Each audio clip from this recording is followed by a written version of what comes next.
The government is seeking to deepen its collaboration with media houses as part of efforts to foster peace and national cohesion. Broadcasting and Telecommunication Principal Secretary Stephen Isaboke, while underscoring the nexus between media and culture, said strategic partnerships, both local and international, will promote dialogue and enhance public understanding of a government development initiative. Isaboke made the remarks during the screening of the sinking of the Lisbon Maru, a Chinese-produced film honoring the forgotten heroes of World War II. Dubbed Echoes of Peace, a cultural exchange event, the gathering at the Louis Leakey Auditorium of the National Museum witnessed the showcasing of the film The Sinking of the Lisbon Maru. The film recounts the heroic rescue of British prisoners of war by Chinese fishermen on October 1st, 1942, following the Battle of Hong Kong. It not only portrays harrowing scenes of wartime brutality, but also the acts of profound humanity that defied the times. The story reminds us that the victory of the World War II has never been a victory of war, but a victory of peace. Never a victory of some politicians, but a victory of those ordinary but peace-hoping people.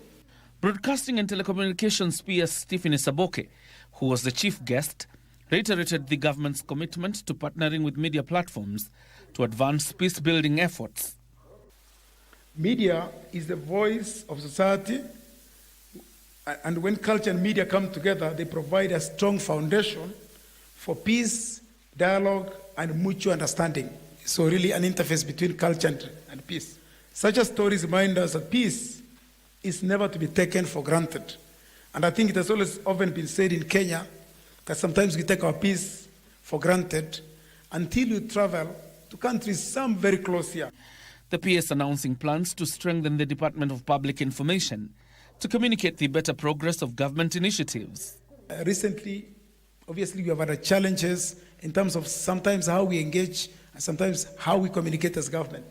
So we are trying to ensure that some of the initiatives and some of the things that the government is doing are actually publicized and actually heard better. Because sometimes we've done all the infrastructure, all the good work, and then you hear the fake news or misinformation actually runs ahead of the real story. Speakers at the event criticized what they described as a rising global hegemony that undermines international law. Today, what we can learn and we must learn from history is that we should respect and honor the authority of the United Nations. And we should safeguard peace by upholding the international law as well as the basic norms governing international relations based on the principles of the UN Charter. When you are talking about emerging multipolar world, where there are so many competing axes, multipolarity,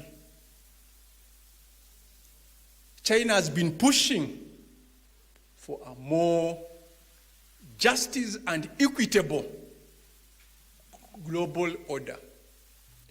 As part of a new partnership agreement between China Media Group, Kenya Broadcasting Corporation and other agencies under the Ministry of Information, Communication and the Digital Economy, KBC TV will screen 7 premium Chinese documentaries and programs handed over to KBC Managing Director Agnes Kaleche.